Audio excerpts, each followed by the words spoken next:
টাকলা মুরাদের খবর আপনারা শুনেছেন, শুনেছেন না? ইসলামের বিরুদ্ধে যারা যায় তাদের পরিণতি এমনই হয়। নারী নির্যাতন কেস খেয়েছে, বলেন না সুবহানাল্লাহ বলবেন। নারী নির্যাতন কেস খেয়েছে, তার বউ তার উপরে কেস করেছে, জিডি করেছে, সে হুমকি দিয়েছে মৃত্যুর, মেরে ফেলানোর হুমকি দিয়েছে বউকে। এই লুচ্চা কিছুদিন আগে ইসলাম নিয়ে কটু কথা বলেছে, আল্লাহ তার পতন হাতে কলমে দেখিয়ে দিয়েছে, কথা বলেন ঠিক কিনা? ইসলাম রাষ্ট্র ক্ষমতায় থাকতে পারে না এই কথা তারা বলছে, তাদের বিরুদ্ধে যুদ্ধ করা লাগবে, কথা বলেন ঠিক কিনা? যারা আজ আল্লাহর বিরুদ্ধে গালিগালাজ করছে, কোরআনের বিরুদ্ধে গালিগালাজ করছে, কোরআন হাদিসকে নিয়ে তুচ্ছ তাচ্ছিল্য করছে, আমার প্রিয় ভাইরা, ইসলাম নিয়ে যারা কথা বলেন তাদের পতন এমনি ভাবে হয়, কথা বলেন ঠিক কিনা? ইসলাম নিয়ে কটু কথা বলেছিল আবু জাহেল, আবু জাহেলের পতন হয়েছিল, কথা বলেন ঠিক কিনা? ইসলাম নিয়ে কটু কথা বলেছিল বুশ, বুশের পতন হয়েছিল, কথা বলেন ঠিক কিনা? ইসলাম নিয়ে কটু কথা বলেছিল ফিরআউন, ফিরআউনের জুতার পিটা খেয়েছিল, কথা বলেন ঠিক কিনা? এমনি ভাবে ডক্টর মুরাদ ইসলাম নিয়ে খেলা করেছে, আগুন নিয়ে খেলা করেছে, ডক্টর মুরাদের উচিত শিক্ষা পেয়েছে, কথা বলেন ঠিক কিনা? আমরা চাই অবিলম্বে অতি দ্রুত ডক্টর মুরাদকে গ্রেফতার করে তার উপরে সর্বোচ্চ শাস্তি প্রদান করা হোক, কথা বলেন ঠিক কিনা? এরকম কুলাঙ্গারের জন্য বাংলার জমিনটা ধ্বংস হয়ে যাচ্ছে, এরাই হোক সমাজের ক্যান্সার, কথা বলেন ঠিক কিনা? আমার প্রিয় ভাইরা, দেখবেন একজন ব্যক্তির যখন হাতে ঘা হয়, একটা অঙ্গ কেটে ফেলতে পারে ডাক্তার, প্রথম যখন মলম দেয়, অ্যান্টিবায়োটিক দেয়, মলম এবং অ্যান্টিবায়োটিক দেওয়ার পরে যখন কোনো কাজ না হয়, তখন ডাক্তার কি বলে? এই অঙ্গটা কেটে ফেলতে হবে, বলে কি বলে না? এই অঙ্গটা কেটে ফেলতে হবে, কারণ এর ভিতরে ক্যান্সার ধরা পড়েছে। ডাক্তারের কথা বলার সাথে সাথে ওই ব্যক্তি বাসায় চলে যায়, যাওয়ার পরে গরু বিক্রয় করে, জমি বিক্রয় করে টাকা নিয়ে আসে ডাক্তারকে দেওয়ার জন্য। আজও পর্যন্ত কোনো পাগল বলে নেই কেন ডাক্তার একটা অঙ্গ কেটে ফেলছে, কথা বলেন ঠিক কিনা? বলে কেউ? কোন পাগল বলে নেই কেন ডাক্তার একটা অঙ্গ কেটে ফেলছে, কারণ ওই অঙ্গ যদি না কেটে ফেলা হয় গোটা বডিটা ক্যান্সার হয়ে যেতে পারে, কথা বলেন ঠিক কিনা? তেমনি ভাবে এই ডাক্তার মুরাদ হলো এই বাংলার জমিনে ক্যান্সার, এই ক্যান্সার যদি না কেটে ফেলা হয় গোটা জমিনটা ধ্বংস হয়ে যেতে পারে, কথা বলেন ঠিক কিনা? জমিনটা ক্যান্সার হয়ে যাবে, কথা বলেন ঠিক কিনা?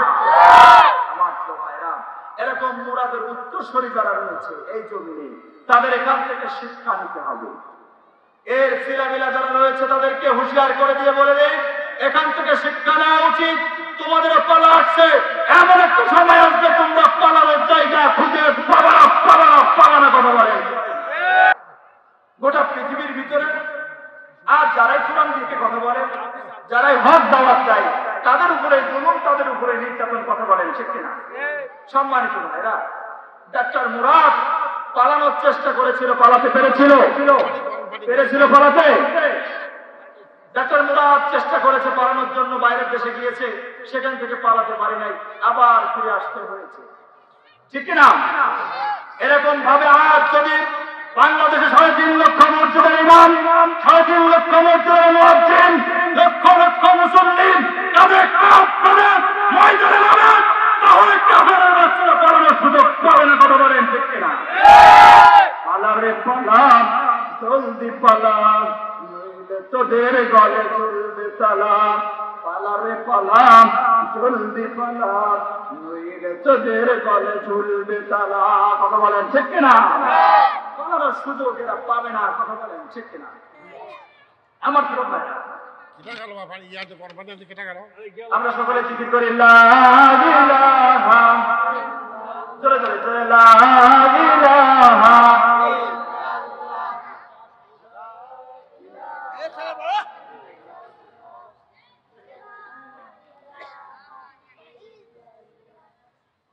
জোরে জোরে লা ইলাহা,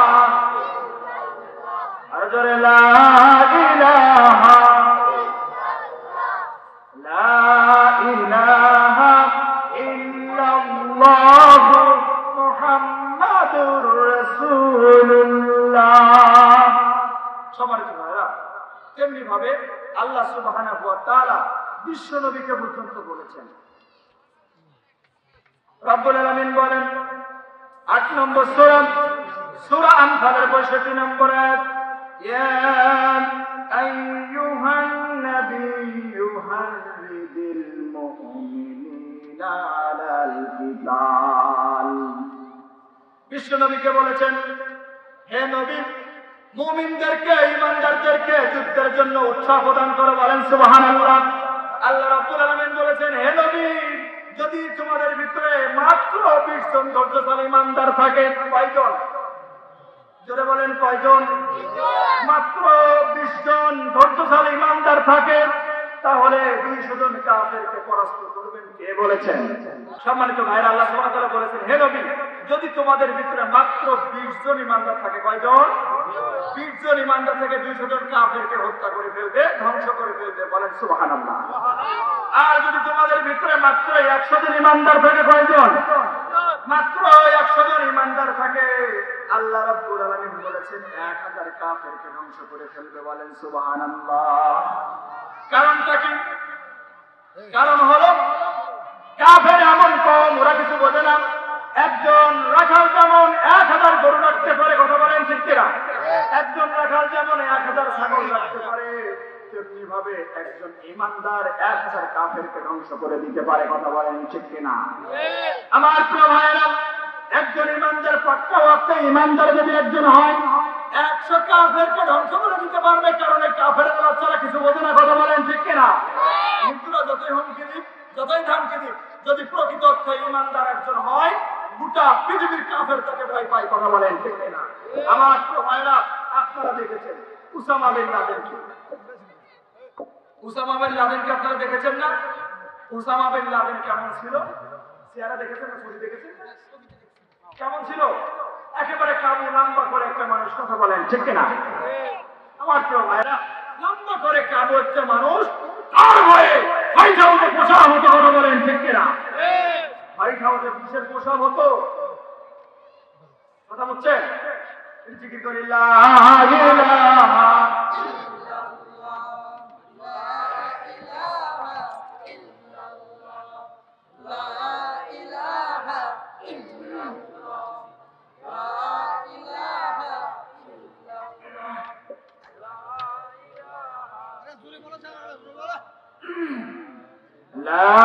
ইলাহা মুহাম্মাদুর রাসূলুল্লাহ।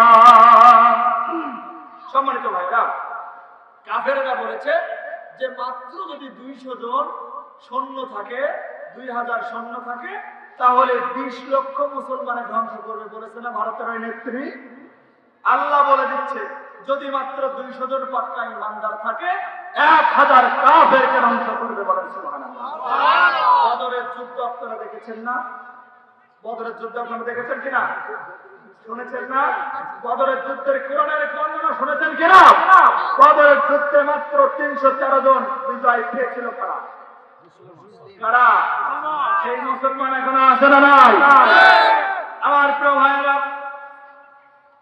আল্লাহ রাসূল সাল্লাল্লাহু আলাইহি সাল্লাম সাহাবীদেরকে নিয়ে বলছেন, আমার সাহাবীরা, এমন একটি সময় আসবে যে সময় আমার উম্মতেরা মার খাবে। আমার উম্মতের অবস্থা এমন হবে, পানির উপরে শ্যাওলা যেমন ভাবে ভাসে, এমন ভাবে মুসলমানেরা ভাসতে থাকবে। আমার প্রিয় ভাইরা, সাহাবীরা প্রশ্ন করলেন, ইয়া রাসূলুল্লাহ, এ হাবিবাল্লাহ, কারণটা কি? তখন কি আপনার উম্মত কম থাকবে, মুসলমানের সংখ্যা কম থাকবে? আল্লাহ রাসূল সাল্লাল্লাহু আলাইহি সাল্লাম বলেছেন, না না না, তখন মুসলমানের সংখ্যা কম থাকবে না, বাল আকসারুহুম কাসীরুন, তখন এর সংখ্যা বেশি থাকবে। এখন বেশি না কম? 150 কোটি মুসলমান আছে। কথা বলেন ঠিক কিনা? আর মাত্র 70 লক্ষ ইহুদির কাছে তারা পরাজিত হচ্ছে। মাত্র 70 লক্ষ ইহুদি আজ আপনার আমার কিবলাটা দখল করে বসে আছে। কথা বলেন ঠিক কিনা? আমার প্রিয় ভাইরা, যদি এই 150 কোটি মুসলিম পোশাক করে দেয়, পোশাকের ফেরায় 70 লক্ষ ইহুদি দেশে চলে যাবে। কথা বলেন প্রিয় মুসলমানেরা, মুসলমানের ভিতরে ইমানের পাওয়ারটা কমে গিয়েছে। বুঝতেছেন আমার কথা? ইমানের তেজটা কমে গিয়েছে। আল্লাহ রাসূল বললেন যে আমার উম্মত বেশি হবে, তারপরে মার খাবে। সাহাবীরা বললেন, কারণটা কি? কোন কারণে মার খাবে? আল্লাহ রাসূল বললেন, আমার সাহাবীরা দুইটা কারণে মার খাবে। এক নম্বর হলো কারাহিয়াতুল মাউত, আর দুই নম্বর হলো হুব্বুদ দুনিয়া। আমার উম্মতেরা সেই সময় আখিরাতের চাইতে দুনিয়াকে বেশি ভয় পাবে। কে বলেছেন? আল্লাহ রাসূল বলেছে যে আমার উম্মতেরা আখিরাতের চেয়ে এই দুনিয়াকে বেশি ভালোবাসবে। এখন বাঁচছে কিনা? আখিরাতের চেয়ে দুনিয়াকে বেশি ভয় পাচ্ছে কিনা? দুনিয়াকে বেশি ভালোবাসছে, অতিরিক্ত ভালোবেসে ফেলছে, এই জন্য আজ এই পরাজয়। দুই নম্বর কারণ হলো কারাহিয়াতুল মাউত, মৃত্যুকে অত্যন্ত ভয় করবে, আল্লাহ রাস্তায় জীবন দিতে অত্যন্ত ভয় করবে মুসলমানেরা। এই কারণে মুসলমানেরা মার খাবে। গোটা পৃথিবীর মুসলমানদের ভিতরে এই দুইটি কারণে আজকে মার খায়। কথা বলেন ঠিক কিনা? কোন ইহুদির এক ফোঁটা পরিমাণ সাহস হবে না যদি এই দুইটি কারণ মুসলমানের ভিতরে না থাকে। গোটা পৃথিবীর ভিতরে মুসলমানদের আঘাত করতে পারবে। কথা বলেন ঠিক কিনা? আমার প্রিয় ভাইরা, তৎকালীন সময় মুসলমান কম ছিল না বেশি ছিল? আল্লাহ রাসূলের সময় কম ছিল না বেশি ছিল? অনেক কম ছিল। তারপরে বিজয় পেয়েছিল কারা? মুসলমানেরা। কথা বলেন ঠিক কিনা? আল্লাহ রাসূল সাল্লাল্লাহু আলাইহি সাল্লাম রোম সম্রাটের বিরুদ্ধে যুদ্ধের জন্য তুলনামূলক নাম নিচ্ছে। তাবুকের যুদ্ধ করবেন, এর জন্য নাম নিচ্ছেন, লিখছেন, লিপিবদ্ধ করছেন মসজিদে নববীতে বসে। এমন সময় একজন মহিলা সাহাবী আসলেন। মহিলা সাহাবী এসে তার দুধের বাচ্চা এনে বললেন, ইয়া রাসূলুল্লাহ, ইয়া হাবিবাল্লাহ, আমার এই দুধের বাচ্চাটির নাম আপনি লিখিয়ে নিন। আল্লাহ রাসূল সাল্লাল্লাহু আলাইহি ওয়াসাল্লাম বললেন, ও মা, এই দুধের বাচ্চাটির নাম আমি লিখে নিয়ে কি করব? এটা যুদ্ধ করতে পারবে না, ঘোড়া চালাতে পারবে না, তীর নিক্ষেপ করতে পারবে না, ঢাল ধরতে পারবে না। এই দুধের বাচ্চা নিয়ে আমি কি করব? আল্লাহর নবীর মহিলা সাহাবী বললেন, ইয়া রাসূলুল্লাহ, ইয়া হাবিবাল্লাহ, প্রতিটা যুদ্ধে আমার ফ্যামিলি থেকে এক একজন করে পুরুষ অংশগ্রহণ করেছে। এখন আর কোনো পুরুষ আমার সংসারে বেঁচে নাই। সকল পুরুষগুলো শাহাদাত বরণ করেছে। ইয়া রাসূলুল্লাহ, ইয়া হাবিবাল্লাহ, আমি চাই এই যুদ্ধে আমার এই দুধের বাচ্চাটি চলে যাক। আমি জানি আমার দুধের বাচ্চা তীর নিক্ষেপ করতে পারবে না, কিন্তু তীর তো খেতে পারবে। আমি জানি আমার দুধের বাচ্চা ঘোড়া চালাতে পারবে না। আমি জানি আমার দুধের বাচ্চাটি ঢাল ধরতে পারবে না, কিন্তু ঢাল তো হতে পারবে। বিশ্ব নবীকে সামনে থেকে যখন কাফেরের বাচ্চা তীর নিক্ষেপ করবে, আমার সন্তানটি সামনের দিকে ধরবে। বিশ্ব নবীকে আঘাত করার জন্য কাফেররা যখন পিছন থেকে তীর নিক্ষেপ করবে, আমার সন্তানটি পিছন দিকে ধরবেন। বিশ্ব নবীকে আঘাত করার জন্য কাফেররা বাচ্চারা ডাইনে থেকে যখন তীর নিক্ষেপ করবে, আমার সন্তানকে ডাইনের দিকে ধরবেন। বিশ্ব নবীকে আঘাত করার জন্য বাই থেকে যখন তীর নিক্ষেপ করবে, আমার সন্তানকে বাইরের দিকে ধরবেন। আমার সন্তান তীরের আঘাতে ক্ষত বিক্ষত হয়ে মারা যাবে ছটফট করতে করতে। বিনিময়ে আল্লাহ রাসূল বেঁচে থাকবে, এটাই হলো আমার চাওয়া পাওয়া। বলেন সুবহানাল্লাহ। আমার প্রিয় ভাইরা, এই ঘটনা যখন রোম সম্রাটের গোয়েন্দা সেখানে ছিল, দেখলো, দেখার পরে রোমের দরবারে চলে গেলেন, যে বললেন, বাদশা জাহাবানা, আপনি আল্লাহ রাসূলের বিরুদ্ধে জয়লাভ করার কথা ভুলে যান। রোমের বাদশা বললেন, কারণটা কি? আল্লাহর নবীর কি, মুহাম্মাদের কি সৈন্য সংখ্যা বেশি? গোয়েন্দা বলল, না না, তাদের তো সৈন্য সংখ্যা একেবারে সীমিত। আবার বললেন, তাহলে কারণটা কি? মুহাম্মাদের কি সৈন্যের গায়ে বল বেশি? বলল, না না না, তাদের তো ভিন্ন ছিন্ন অবস্থা। তাহলে কারণটা কি? তাদের কি অস্ত্র শস্ত্র অনেক বেশি? বললেন, না না না, তাদের তো অস্ত্র একেবারে সীমিত। অবাক হয়ে গেলেন। রোমের বাদশা বললেন, তাহলে কোন কারণে আমাকে ভয় দেখাচ্ছ? আমার অস্ত্র বেশি, আমার সৈন্য বেশি, আমার সৈন্যের গায়ে বল বেশি, তাহলে কেন ভয় দেখাচ্ছ? মুহাম্মাদের সাথে জয়লাভ করার জন্য। রোমের সৈন্য বললেন, রোমের গোয়েন্দা বললেন, হে বাদশা, আপনার কাছে আপনার সৈন্য, আপনার সৈন্যের কাছে সুন্দরী রমণী এবং দুধের পেয়ালা, মধুর পেয়ালা যত বেশি প্রিয়, তার চেয়ে বেশি প্রিয় মুহাম্মাদের সৈন্যদের কাছে আল্লাহর রাস্তায় জীবন দেওয়া। বলেন সুবহানাল্লাহ। বলেন লিল্লাহি তাকবীর, লিল্লাহি তাকবীর। সম্মানিত ভাইরা, আল্লাহর রাস্তায় জীবন উৎসর্গ করতে হবে। কথা বলেন ঠিক কিনা?